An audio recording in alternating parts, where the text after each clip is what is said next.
Yo tout le monde, ici Juju tout seul et aujourd'hui je voulais vous parler d'une série qui me tenait particulièrement à cœur car aujourd'hui son film de conclusion vient de sortir sur Netflix. Il s'agit de la série Peaky Blinders et donc aujourd'hui nous allons faire la review du film du coup Peaky Blinders l'Immortel. Mais avant cela il va falloir bien sûr que je vous donne mon avis de la série Peaky Blinders que donc j'avais regardé à l'époque en vous disant que je n'ai pas non plus énormément de souvenirs de la série Peaky Blinders. Je me suis carrément fait un résumé de 1 heure de toute la série sur YouTube pour essayer de bien me remémorer l'histoire un peu de la série. Mais en tout cas, Peaky Blinders, c'était une série que j'appréciais beaucoup, donc créée par Steven Knight, qui va maintenant écrire le prochain film James Bond de Denis Villeneuve. Bon, maintenant j'ai peur. On y reviendra. Mais du coup, je trouve que c'est une série qui est assez intéressante dans l'idée de développer une histoire de gangster irlandais, version Royaume-Uni. C'était ça qui était un peu original, c'était de créer une histoire de gangster du point de vue des Anglais, c'est que les histoires de gangsters, c'est souvent quelque chose qu'on a du côté des Italiens, des Américains et autres, et là, du coup, ça crée une ambiance, une vibe qui était un peu plus singulière, de faire une espèce d'équivalent entre grosses guillemets du parrain, version Irlande. Du coup, avec l'utilisation de ce véritable groupe qui a vraiment existé, des Peaky Blinders, dont on a énormément romancé, du coup, l'histoire, bien évidemment, il y a très peu de choses qui sont vraiment réelles, et l'autre aspect qui était super intéressant, qui était à relever de cette série, c'était le côté historique, en fait. C'est le fait qu'on était sur une série qui exploitait la période de l'entre-deux-guerres. C'est que du coup, la série démarre en 1919 et se termine en 1933, si je dis pas de bêtises. Et donc, et du coup, on développe de façon historique toutes les conséquences un peu de la Première Guerre mondiale et la lente arrivée, les préparatifs de l'arrivée de la Seconde Guerre mondiale dans la série. Du coup, c'est très intéressant d'avoir le point de vue de personnages fictifs, d'un groupe fictif qui va entre guillemets vivre cette période de transition extrêmement difficile de notre histoire, et du coup je trouve que ça crée ce côté un peu historique encore une fois, hein, ce côté un peu informatif, éducatif, que je trouve assez intéressant dans l'histoire de la série, qui va donc se développer sous ce contexte, donc à Birmingham, du coup, avec les Peaky Blinders. Et le point qui a beaucoup marqué l'œuvre, bien sûr, c'est bien sûr la qualité visuelle de la série, c'est qu'à la base c'était une série de la BBC, il me semble, que ensuite Netflix a plus ou moins repris tellement les gens adoraient la série, et du coup ils ont accepté de faire un partenariat avec Netflix, du coup la BBC qui est un peu la grande chaîne anglaise du coup de l'Angleterre, du Royaume-Uni, du coup. Et oui, la série a une ambiance qui est vraiment très très singulière, c'est que je pense qu'il n'y en a pas, c'est que ça se voit quand une œuvre pompe Peaky Blinders, quoi. C'est qu'on a vraiment ce côté très très aura farming, maintenant on dirait aujourd'hui, où on iconise énormément ces personnages avec leur look, leur style vestimentaire. On a une représentation et une reproduction de l'époque qui est absolument excellente. On joue avec la fumée, avec le côté marronade, le côté air industriel, qui crée ce côté assez sombre, assez poisseux, qui est devenu propre à l'univers de Peaky Blinders. Donc ce côté gangster du bas peuple, entre guillemets, avec ce jeu d'anachronisme, en utilisant beaucoup de musique rock, metal, qui fait vraiment l'esthétique, le style musical des Peaky Blinders, sans bien sûr oublier la musique culte du coup de Nick Cave, Red Right Hand, qui est devenu le thème iconique du coup de Peaky Blinders. Et bien sûr, le point dans lequel je pense que tout le monde d'accord, c'est le personnage de Thomas Shelby, du coup interprété par Cillian Murphy, dans son seul vrai rôle télévisuel, et probablement l'un des plus grands rôles de l'histoire de la télévision, un personnage que tout le monde adore. Et si ça ne tenait qu'à moi, pour moi, il porte complètement la série, c'est clairement lui qui la porte, et je pense que sans lui, l'univers Peaky Blinders n'aurait limite aucun sens, à moins qu'on trouve quelqu'un qui soit aussi charismatique que lui, quoi. C'est ça, c'est que son personnage a un charisme de fou, c'est que Cillian Murphy, bien sûr, est un excellent acteur, avec une faciès, un regard très particulier, une présence physique, vocale assez forte. Physique, alors qu'il est pas très grand en taille, mais vocale surtout, qu'il est en très très fort, et le côté mastermind de son personnage, qui est un personnage qui est très stratège, qui doit tour à tour équilibrer sa vie de famille, donc de famille de gangster avec le business, faire des sacrifices, et du coup durant toute la série il va tenter de se créer une vie de famille avec des femmes, des enfants, etc. Mais il va ne faire que perdre tout ce qu'il va essayer d'obtenir. Donc c'est un personnage qui vit une dimension tragique, c'est un personnage qui est bien sûr à la base un personnage qui est censé être détestable, parce que c'est un tueur, c'est un criminel, etc. Mais c'est un personnage qui nous reste quand même très attachant, parce qu'on développe vraiment son humanité, ses faiblesses, sa psychologie. C'est que c'est un personnage, du coup, c'est aussi ça, du coup, je le dis tout de suite, je pense que je vais complètement spoiler la série, et ensuite on parlera du film, donc je vais parler de la série en spoiler.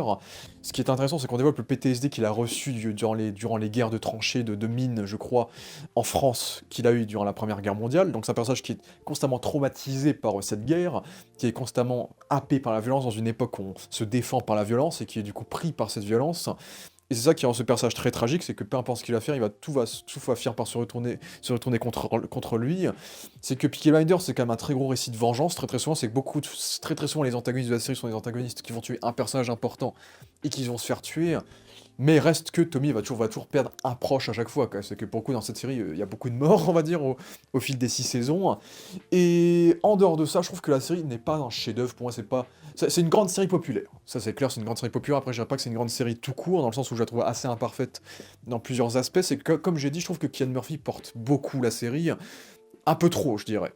Dans le sens où je trouve que les personnages qui gravitent autour de lui ne sont pas forcément aussi charismatiques ou intéressants que lui. C'est que je vous avoue que moi je m'ennuyais beaucoup quand on était sur les scènes qui ne concernaient pas le personnage de Thomas Shelby, quoi. C'est que le personnage d'Arthur, bah Paul Anderson, l'acteur est bon, le personnage a un bagou, il a un charisme qui est complètement opposé à celui de Kel Murphy, vu que c'est le grand frère alcoolique, un peu dépressif, etc.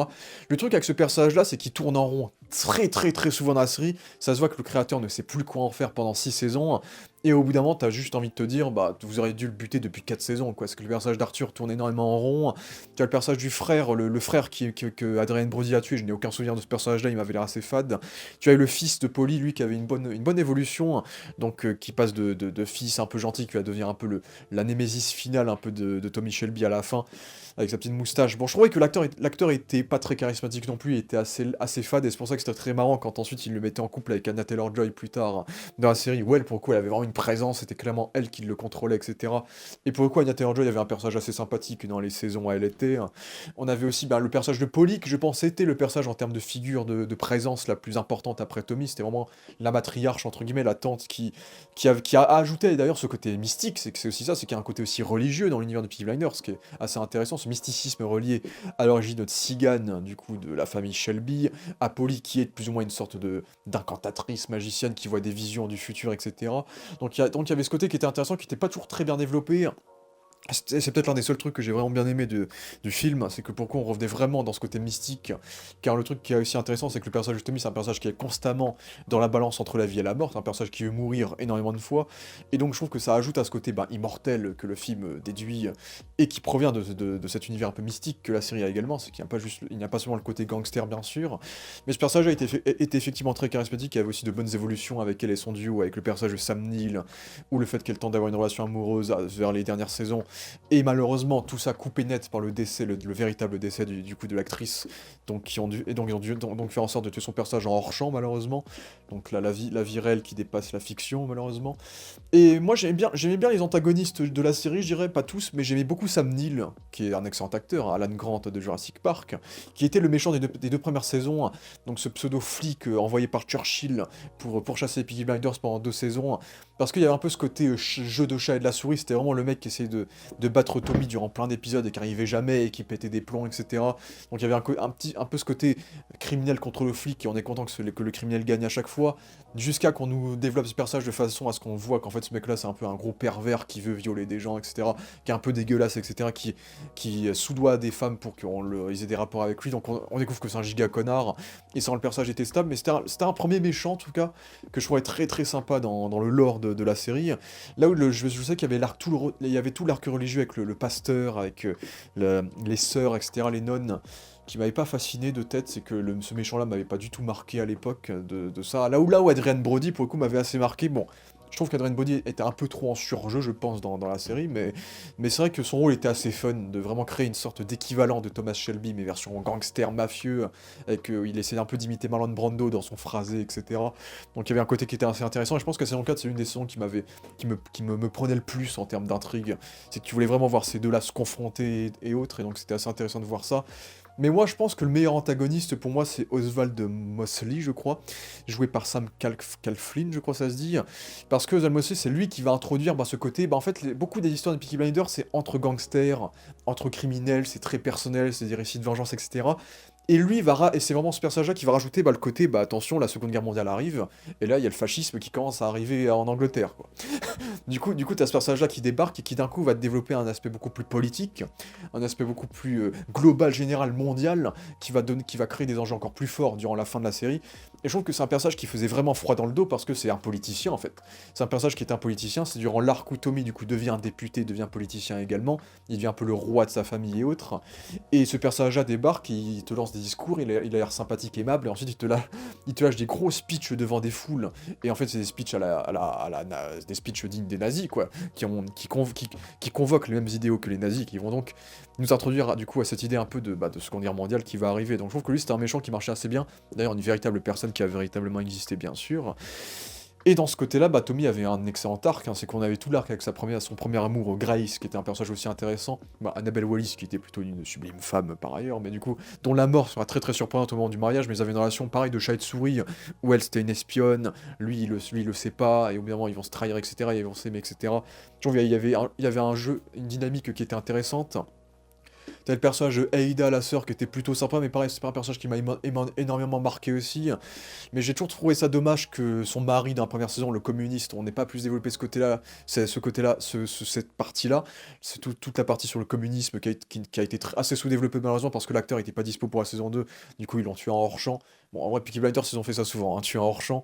Et puis, du coup, il y avait des aspects comme ça qui étaient intéressants, d'autres beaucoup moins. Bon, des scènes cultes, hein, bien sûr. La séquence du mariage où Tommy veut que tout se passe bien, il engueule toute sa famille, bien évidemment. La séquence où il pense qu'il va mourir, en fait, Churchill le laisse en vie. Donc, le fait qu'il devienne presque un allié de la Grande-Bretagne alors que c'est un criminel. Donc, il y avait plein de petites intrigues qui étaient assez intéressantes dans la diégèse de la série, avec le contexte politique, bien sûr, qui est utilisé.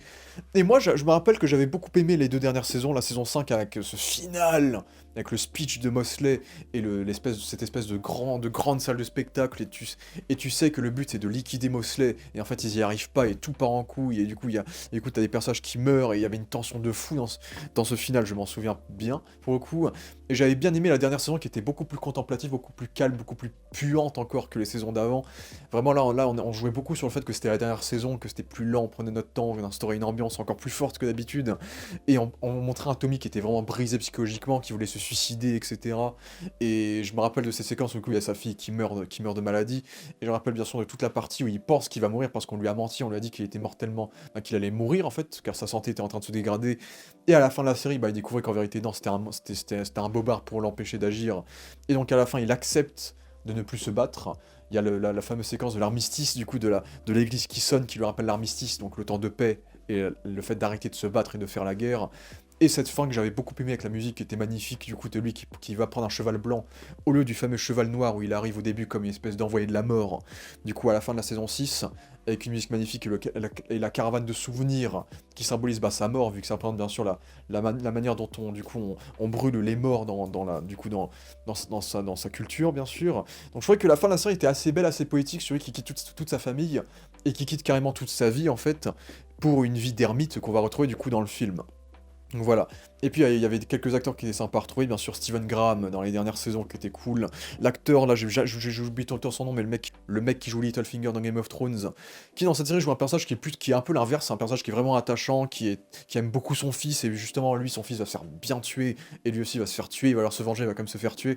Donc c'est un personnage qui était assez tragique, mais qui était assez intéressant aussi. Et bien sûr j'ai failli l'oublier, mais il y avait bien sûr Tom Hardy aussi, qui jouait un peu le guest. C'est que le mec était, à partir de la saison 2, il avait moins une scène par saison, il était pas non plus trop présent, mais à chaque fois qu'il avait une scène, le mec on s'en souvenait, quoi. C'est que les grosses séquences entre lui et Tommy, c'était assez marrant, c'était vraiment le côté Tommy est son meilleur ennemi, meilleur ami, pire ami, un peu. Il y a vraiment cette relation entre les deux, un peu Batman-Joker, de personnages qui s'aiment et qui s'apprécient et qui se détestent à la fois, mais qui ont quand même une excellente alchimie. Et c'est vrai que Tom Hardy, ses interventions dans la série étaient très très mémorables. Et même si c'est un personnage un peu bonus, entre guillemets, c'est vrai que je trouve ça un petit peu dommage qu'il n'ait pas été dans le film, même si c'est pas non plus grave, mais c'est vrai que la dynamique entre lui et Tommy était vraiment très très cool. Donc cette dynamique où parfois les deux voudraient s'entretuer, puis parfois ils s'allient, etc. Et c'était marrant de le ramener au moins une fois par saison. Son personnage était très marquant, et c'était à l'époque où Tom Hardy avait encore une carrière assez cool. Donc c'était aussi pour ça que c'était bien. Et du coup, voilà pour mon bilan sur la série, une série qui est vraiment bien portée par l'ambiance, par le contexte et par la présence du coup de Cillian Murphy. Après, comme j'ai dit, je trouve que c'est une série qui joue beaucoup sur le côté cool, stylé, tout en parfois en répétant les enjeux de certains personnages, en sous-exploitant certains aspects un peu de la période de l'entre-deux-guerres, et en exploitant des personnages que je trouve beaucoup moins charismatiques et marquants que Thomas Shelby, qui pour moi porte un peu trop la série. Et donc c'est là qu'on vient à l'idée de ce film qui ne devait pas exister à la base, parce qu'à la base il devait avoir une saison 7, mais le Covid et les grèves des scénaristes ont fait que ils ont décidé de ne pas faire la saison 7 et de transformer cela en film. Et du coup, ce film-là, qui était tant attendu pour être la conclusion du coup de l'histoire de Thomas Shelby, pas de l'univers Peaky Blinders, parce qu'il compte faire justement une série télé après la Seconde Guerre mondiale sur une nouvelle génération de Shelby, Bon, certainement du coup porté par Barry Keoghan. Après, je sais pas si maintenant que Barry Keoghan, lui, il adore faire des films, est-ce que Barry Keoghan va accepter de signer pour jouer dans une série pendant plusieurs années? Je ne sais pas, mais on verra ce que ça donnerait. Parce qu'encore une fois, comme j'ai dit, une série Peaky Blinders sans Cillian Murphy, si t'as pas un mec qui est aussi charismatique que lui, je ne vois pas l'intérêt, il faut vraiment que le casting soit solide, quoi. Et du coup, ce film-là, tout le monde l'attendait pour voir comment ils allaient conclure l'histoire du personnage, et comment ils allaient développer le fait qu'on ait enfin une histoire de Peaky Blinders qui se déroule durant la Seconde Guerre mondiale, donc qui boucle la boucle, avec le fait que l'univers des Peaky Blinders a démarré avec le traumatisme de la Première Guerre mondiale et que maintenant on est en plein dans la Seconde. Et donc pour faire un bilan de ce film-là, eh bien c'est une giga déception. Oh putain, fait chier, hein. Je suis déçu. Je suis vraiment déçu, pour le coup, il y a plein de choses, il y a quelques qualités, mais il y a plein de choses qui ne vont pas.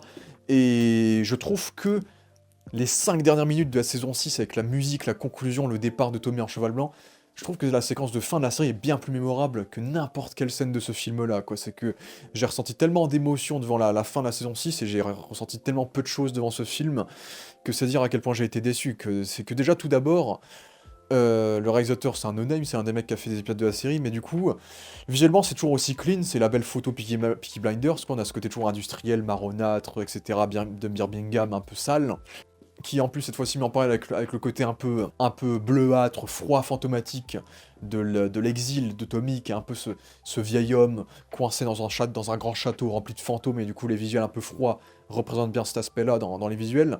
Donc la série reste assez clean visuellement, mais pour le coup visuellement c'est assez clean, mais en termes de budget, de réalisation, d'idées, c'est la seule idée un peu que j'ai un peu vraiment repérée dans le film, c'est vraiment cette idée de déformer les visages avec les reflets, les verres, les miroirs, qui donnent des plans assez cool et assez beaux. Mais en dehors de ça, on ressent pas du tout la plus-value d'un film, en fait. C'est que visuellement, ça ressemble à un gros épisode de Peaky Blinders, en fait. Ça ressemble pas du tout à un film à haut budget. C'est que le principe d'un film, c'est que ça coûte beaucoup plus cher et que ce soit beaucoup plus travaillé et prestigieux visuellement qu'une série. Et ça ne se voit pas du tout, et ça je trouve que c'est un gros défaut, c'est qu'on voit pas où est l'argent en fait du film, c'est qu'il n'y a pas de grosses séquences spectaculaires avec un budget de fou, avec des séquences vraiment qui pètent d'effets spéciaux, pas du tout, on dirait c'est juste un gros épisode bonus de Peaky Blinders, et il n'y a pas vraiment de plus-value. Pour le coup, un point que j'ai beaucoup aimé, c'est la musique que je trouve très réussie, c'est que on réorchestre Red Right Hand de Nick Cave qui est plutôt cool, et je trouve que les choix de musique, du coup, le genre de chansons, de musique anachronique, qui jouent du coup sur le côté rock, le côté plus triste, etc. Je trouve que les choix de musique sont très très cool et ils vont parfaitement avec l'ambiance du film. Après, il y en a peut-être un poil too much, c'est vrai, il y a un petit peu ce côté publicitaire dans l'utilisation des musiques, mais intrinsèquement, la BO est assez cool pour le coup. Visuellement, c'est assez cool, mais on ressent pas le côté film du tout. Et puis, le film est beaucoup trop court. C'est ça le problème, c'est que le film, ça se voit.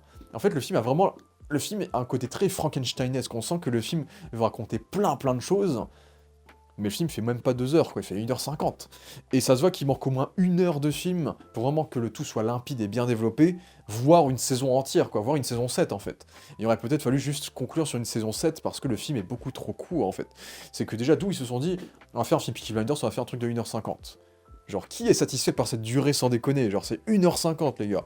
Et du coup, le film, il n'y a rien qui est développé, tout est développé ponctuellement, dans une scène dédiée, et ça revient plus, dans une scène dédiée, et ça revient plus jamais. Et il n'y a rien de plus que ça, quoi. C'est ça le truc qui est assez décevant.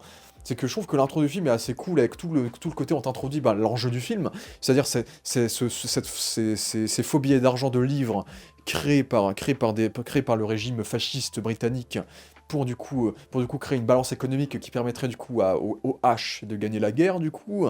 Et j'aime beaucoup cette intro où du coup on voit du coup des travailleuses qui se font exploser, on voit comment sont fabriquées la monnaie, fabriquée par un camp de concentration, avec avec une musique à la Peaky Blinders, donc il y a une ambiance qui est très particulière avec ce côté-là.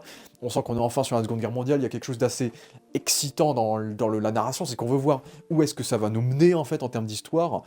Et après, je trouve que ça devient assez faiblard. C'est bizarre, c'est que l'arc de Tommy est relativement réussi, je dirais. Bon, beaucoup moins l'arc que des autres, mais son arc est relativement réussi. Et à la fois, la première arc, je trouve que la première, on prend pas mal son temps. C'est qu'il met au moins 1 heure à sortir, 45 minutes à sortir de son château et à devenir le fameux Peaky Blinders. Mais à la fois, le film il fait moins de 2 heures, du coup en fait il est en Peaky Blinders que durant 40 minutes quoi. J'ai l'impression que le film est rythmé pour être un film de 3 heures, mais la dernière heure va tellement vite que le rythme est vraiment très très bâtard, quoi. C'est qu'il y a un truc qui va pas du tout. Et moi j'aime bien comment Tommy est traité dans le film. Ce côté ben, vieil homme qui n'a plus d'ambition, qui écrit un livre dans son château tout seul avec son bras droit, qui est entouré de blanc, de froideur, qui est entouré de cercueils, etc. Il est traumatisé par tout ce qu'il a vécu dans la série et tout. Et ce qui va l'emmener dans le droit chemin, ce qui va l'emmener à revenir, c'est vraiment bah, c'est son fils, du coup, Duke Shelby, du coup, qui est devenu le nouveau régent des Peaky Blinders et qui est en train de faire le bordel et qui va peut-être voir son âme se faire corrompre par le fait bah, qu'il est sur le point de s'allier avec des nazis, en fait.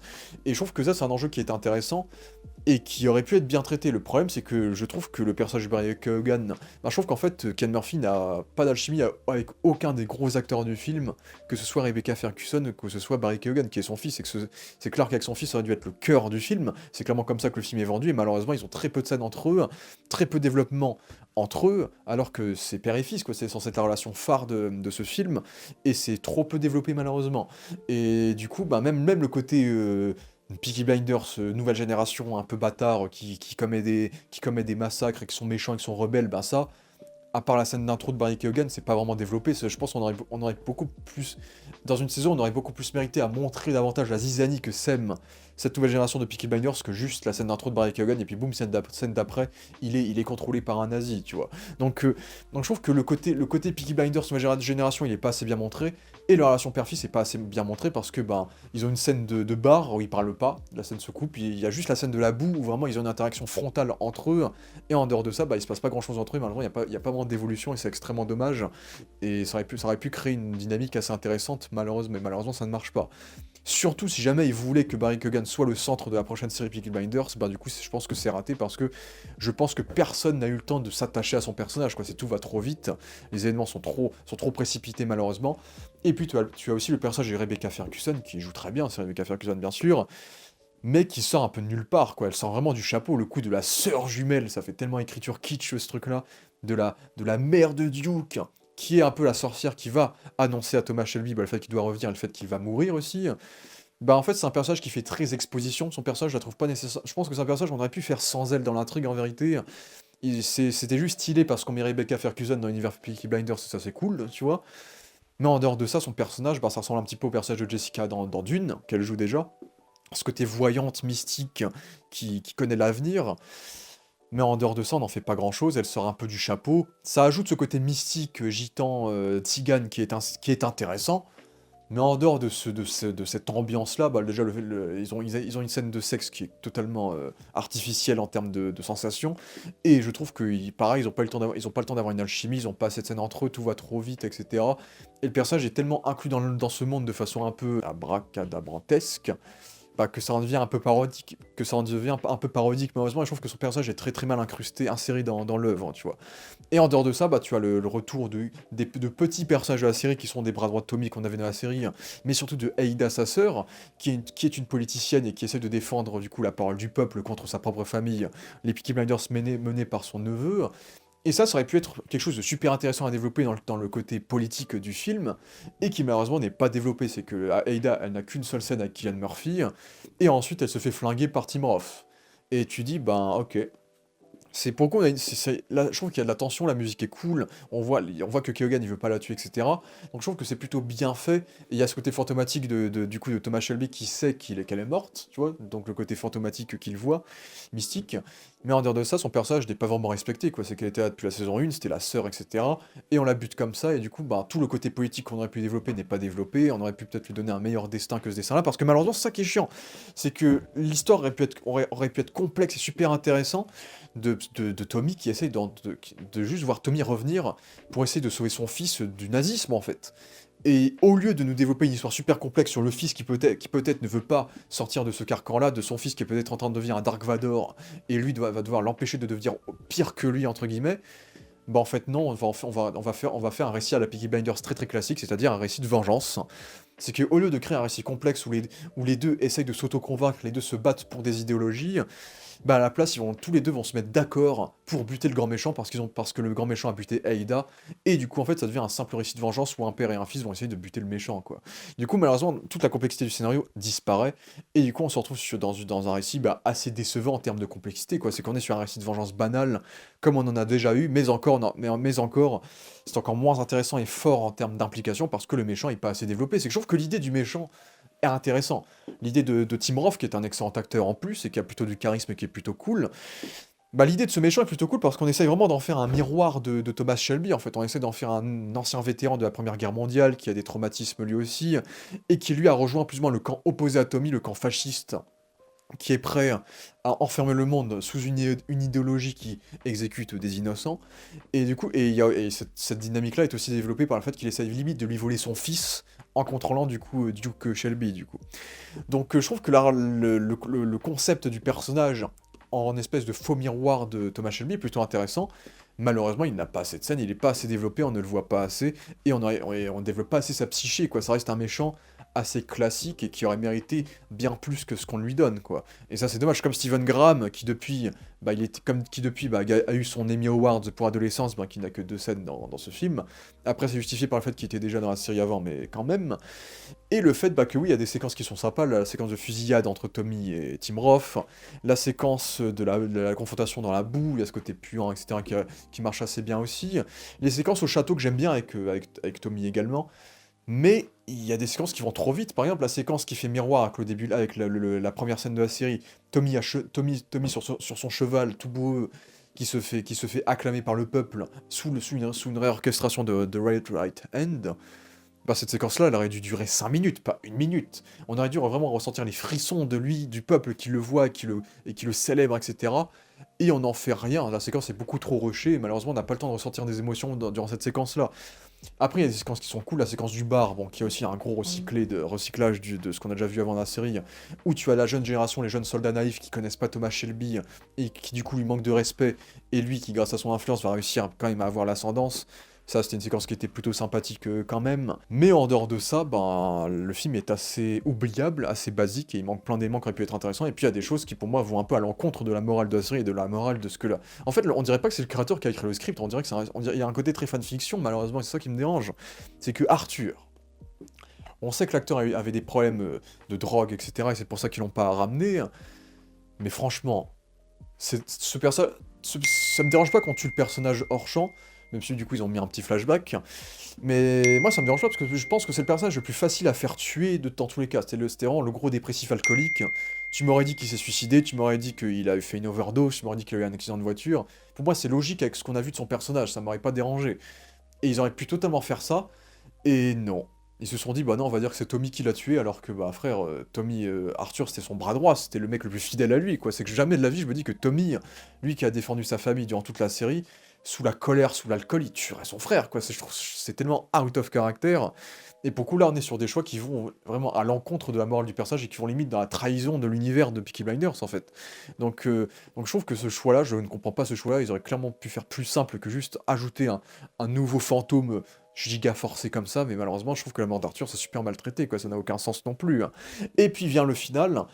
Et le final, pareil, je me serais attendu à un final un peu explosif, un peu cool, un peu badass, etc. Un peu fort en émotion, on ressentirait le budget de Netflix, mais au final, non, parce qu'au final, le contexte de la Seconde Guerre mondiale est trop présente en façade, en fait. Je pensais qu'on allait vraiment le traiter à fond, ce contexte de la Seconde Guerre mondiale, et vraiment bien appuyer le fait qu'on est les Peaky Blinders contre les nazis. Au final, c'est vraiment une façade, il n'y a pas grand-chose de plus, c'est pas plus développé que ça, et c'est assez décevant, malheureusement. Et le final, bah, il est pas ouf, quoi. Il y a 2-3 fusillades, il y a des bateaux qui explosent, et puis à la fin, et puis il y a quasiment pas d'enjeu, on sait que personne va crever, à part peut-être Tommy, parce que Tommy, tout le monde savait que Tommy allait canner, ça c'était sûr qu'il allait canner, ça c'était évident, parce que c'est vraiment le personnage qui veut mourir, et le seul moyen de lui faire trouver la paix, c'est qu'il meure, bien sûr. Donc, à part pour Tommy, tu ressentais rien dans ce final, et le final, il y avait rien d'intéressant, quoi. C'était vraiment très pauvre, très décevant. Les seuls aspects que j'ai vraiment appréciés, je dirais, dans le film, c'est le côté retour aux sources pour Tommy, c'est que Tommy à la base c'était un soldat de la Première Guerre mondiale, et là on met énormément en parallèle le fait qu'il remet son attirail de militaire de la Première Guerre mondiale pour affronter la Seconde Guerre mondiale, c'est-à-dire en acceptant d'affronter en acceptant de participer à cette guerre, de cette guerre de nazis qui massacrent son peuple, et cette fois il accepte d'y participer, bien sûr. Mais le fait que du coup à la fin de la série, bah, il se retrouve de nouveau dans une espèce de tranchée qui le coince, qui le bloque, où il est rempli de flashbacks de la Première Guerre mondiale. Et du coup là on ressent clairement qu'il est en train de revivre un peu la même expérience de la Première Guerre, du coup, on ressent le fait qu'il revit les mêmes expériences qu'il avait vécues durant la Première Guerre mondiale, dans sa lutte en Seconde Guerre mondiale. En plus, il porte le look qu'il avait quand il bossait en tant que soldat des mines durant la Première Guerre mondiale, du coup, dans ce final. Et à la fin, du coup, il accepte de mourir, il se suicide clairement, du coup. Donc, donc je trouve qu'il y a ce parallèle-là de Tommy qui redevient un soldat dans la mort et qui combat et qui va donc combattre dans cette nouvelle guerre.